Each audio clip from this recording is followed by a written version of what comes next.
Iran से जुड़े तनाव और युद्ध की आशंकाओं के बीच जिस समुद्री रास्ते पर दुनिया भर की निगाहें टिकी थी, वहां अब हलचल बढ़ती दिखाई दे रही है। फारस की खाड़ी और अरब सागर को जोड़ने वाले होर्मुज जलडमरू मध्य से जहाज़ों की आवाजाही में फिर से तेजी आने लगी है। आपको बता दें, ताज़ा आंकड़ों के मुताबिक पिछले 24 घंटों में करीब 2 दर्जन व्यावसायिक जहाज इस रास्ते से गुजरे हैं। यानी औसतन हर घंटे एक जहाज होर्मुज से होकर निकल रहा है।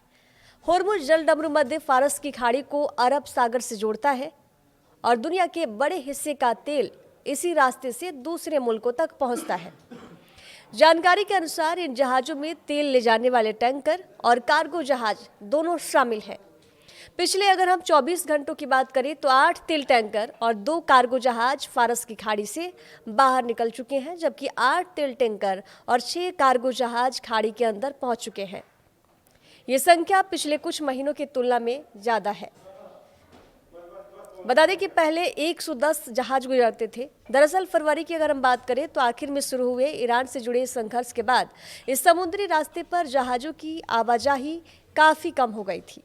सुरक्षा कारणों और बढ़ते तनाव की वजह से कई शिपिंग कंपनियां सतर्क हो गई थी। हालांकि युद्ध से पहले हर दिन औसतन 110 जहाज होर्मुज से गुजरते थे, लेकिन बाद में ये संख्या काफ़ी घट गई। पिछले कुछ महीनों में एक और बड़ी समस्या जीपीएस स्पूफिंग की रही है। इसमें जहाज़ों की नेविगेशन सिस्टम में गड़बड़ी पैदा कर दी है, जिससे उनकी लोकेशन गलत दिखाई देने लगी है। इससे जहाज़ों की सुरक्षा को लेकर चिंताएं बढ़ गई है। हालांकि हाल के दिनों में ऐसी घटनाओं में कमी देखने को मिल रही है।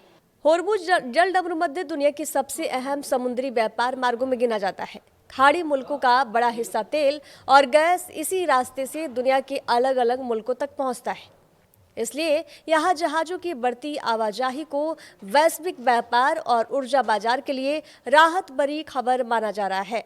फिलहाल दुनिया की नज़र इस रूट पर टिकी हुई है, क्योंकि यहाँ का हर बदलाव तेल की कीमतों और अंतर्राष्ट्रीय व्यापार को प्रभावित करता है।